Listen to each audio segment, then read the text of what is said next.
Está no ar o Lugares e Memórias de Guarulhos, uma iniciativa da APA, Associação Amigos do Patrimônio e Arquivo Histórico, para levar até você a história de cada canto da nossa cidade. Hoje vamos falar sobre a linha de ferro do trem da Cantareira, ramal de Guarulhos.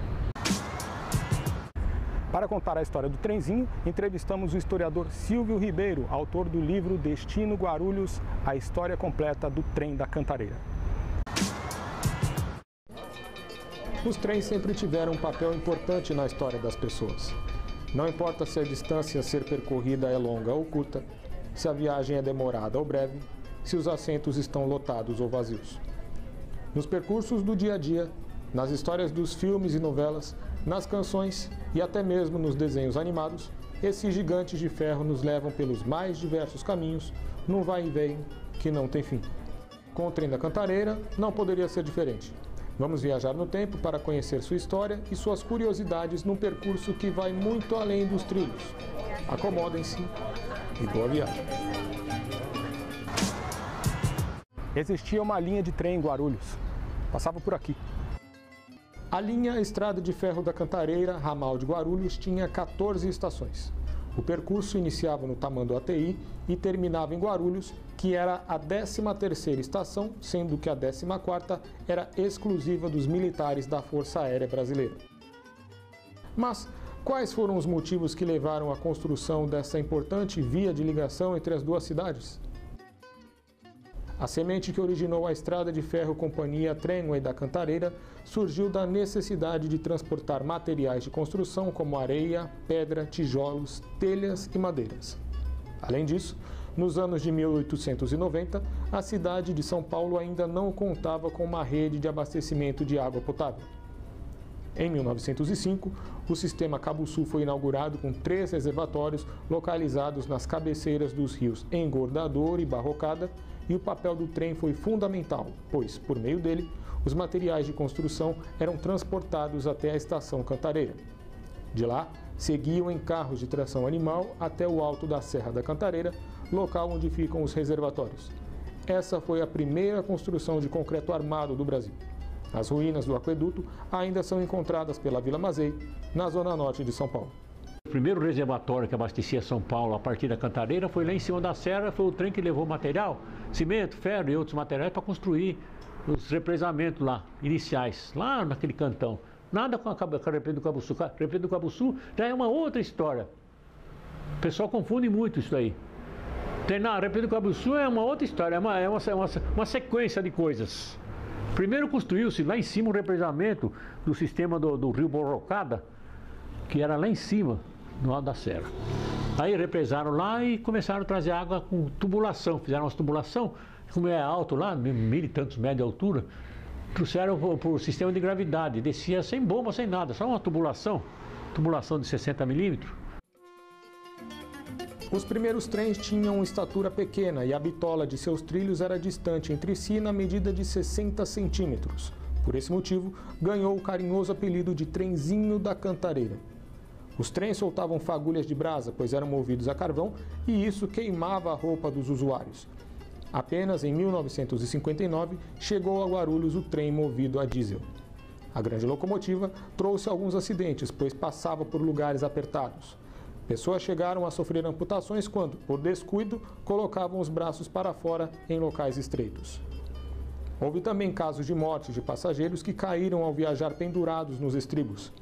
O trem passava por longas propriedades, pois naquele tempo nossa cidade não possuía grande densidade demográfica. Porque descarrilhar trem era só quando a molecada punha pedra na linha, ou areia, e o trem derrapava e saía do trilho, descarrilhava. Então vinha lá, diabo, pôr o trem no lugar, tudo que era pesado, resolvia. Mas houve bastante gente que morreu aqui, porque o trem era livre, você andava pendurado no trem, o trem andando assim, cheio de gente pendurada no trem. E a pessoa sentava, o trem não tinha muita velocidade, entendeu? Então a pessoa sentava na porta assim, ia conversando na porta, ele punha a cabeça para fora. Estamos em frente ao terminal metropolitano da Vila Galvão. Ali funcionava a antiga fábrica de cerâmica, cujo proprietário era Francisco Galvão Vasconcelos, parente e sócio do Monsenhor Ezequias Galvão da Fontoura, patrono de Vila Galvão.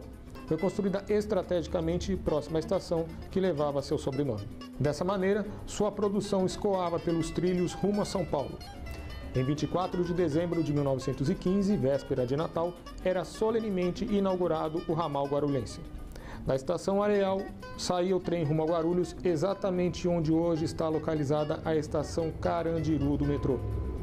Em cada estação, os sinos dos trens tocavam, anunciando sua chegada. Estação Guarulhos. Em 1914, o engenheiro Torres Tibagi solicitou a construção de uma rua que ligasse a estação com a atual Rua Dom Pedro II.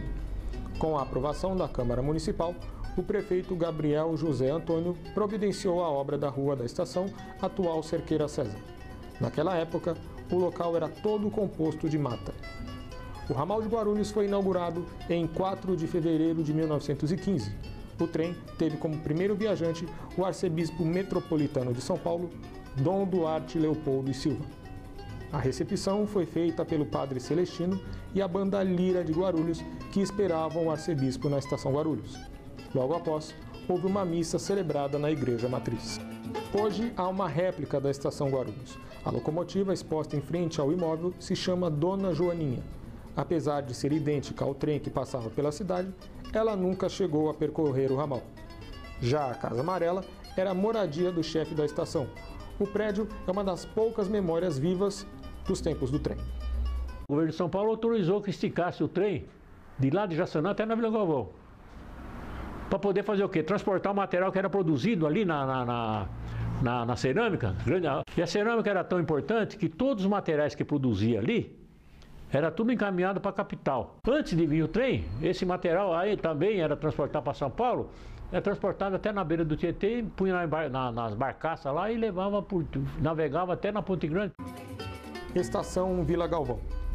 Inaugurada em 24 de outubro de 1915, foi inicialmente batizada de Estação Cabo Sul e posteriormente passou a se chamar Vila Galvão.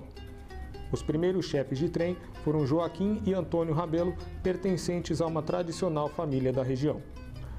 O trem vinha numa altura de aproximadamente 2 metros para se igualar ao nível do bairro do Jaçanã. Havia também uma ponte metálica de 10 metros sobre o rio Cabuçu. Ao desembarcar em Vila Galvão, todo passageiro descia uma rampa ao lado esquerdo e passava embaixo dos trilhos para chegar até a rua 7 de setembro. Detalhe: quando o trem chegou na Vila Galvão, só existia a Fazenda Cabuçu, propriedade que ocupava todo o bairro.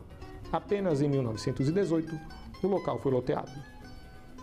Como vocês podem ver, o trem vinha numa altura elevada. Esta era uma passagem que ligava os dois lados da Vila Galvão. Estação Torres Tibagi. Inaugurada em 24 de maio de 1931, o nome foi dado em homenagem a José Carlos Almeida Torres Tibagi, pai do engenheiro da Tramway da Cantareira e responsável pela construção da maioria das estações. Era uma estação de pequeno porte, quase uma parada, e ficava no meio de uma floresta, propriedade da antiga Bolsa de Valores da capital. Naquele tempo, não existiam casas nos arredores, apenas sítios e fazendas. Foi construída por ter uma espécie de clube com quadras e campos de futebol, onde as pessoas faziam piquenique. Os associados vinham da capital e desciam na estação. De tão deserto que era o local, dava para ouvir o cantar dos pássaros. A monotonia só era quebrada com a chegada da locomotiva.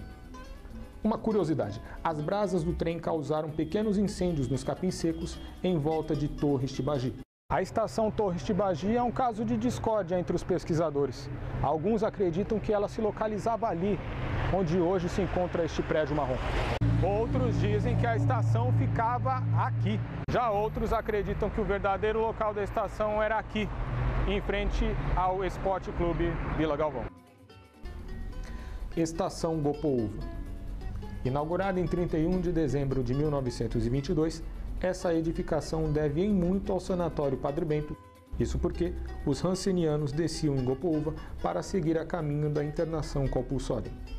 Da estação, que ficava onde hoje se encontra o anel viário, restou apenas a casa do chefe da estação, na Praça Antônio Nader, pai do prefeito guarulhense Alfredo Antônio Nader. Estação Vila Augusta.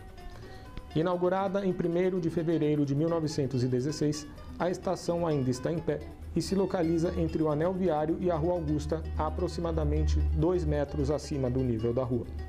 Próximo ao local ficava o Moinho Reiser, que por volta de 1930 utilizava a linha de trem para transportar os farelos destinados aos criadores de gado. Agora serve como moradia. Aquele local foi a sede da estação Vila Augusta. Parada Sorocabanos. Inaugurada em 1954, a parada ficava em frente à Praça Luiz Mateus Mailaschi, no anel viário, Vila dos Sorocabanos, e foi construída para abrigar os trabalhadores. O local não tinha bilheteria, portanto a passagem era cobrada no interior do trem. Estação Cumbica. Inaugurada no final de 1945, essa estação tinha como finalidade servir a base aérea de Cumbica, inaugurada no mesmo ano. Guarulhos foi o local escolhido para receber a base por conta da linha de trem. Dessa forma, os trilhos foram estendidos da estação Guarulhos até Cumbica, num caminho que seguia pelo atual anel viário, passando pelo Secap. No final de 1958, todos os trens pequenos pararam de trafegar. Já o de grande porte percorreu os trilhos até maio de 1965, quando o ramal de Guarulhos foi desativado, decretando assim o fim do trenzinho da Cantareira. Então eles vieram com a desculpa, dizendo que o trem estava dando prejuízo. O trem nunca deu prejuízo para nada, porque o trem não tem desgaste, não tem nada. Depois de conhecermos a história do trenzinho da Cantareira, agora vamos falar sobre algumas curiosidades. O primeiro trem saía às 5h15 da manhã. O último trem partia de Tamanduateí às 10h30 da noite, enquanto o outro saía de Guarulhos no mesmo horário. Os trens eram extremamente pontuais. Quando o trem chegou a Guarulhos, a cidade tinha aproximadamente 5.000 habitantes. Em 1965, quando o ramal foi desativado, a população já ultrapassava 150.000 pessoas. A linha da Cantareira é a mesma da música Trem das 11, composta por Adoniran Barbosa e imortalizada na voz dos Demônios da Garoa. Hoje contamos a história do trem da Cantareira, ramal de Guarulhos. Acesse o site apa.org.br e saiba mais sobre a história da nossa cidade. Este foi o Lugares e Memórias de Guarulhos. A cada programa, a história de lugares e de pessoas. Espero que vocês tenham gostado da nossa viagem. Até o próximo passeio.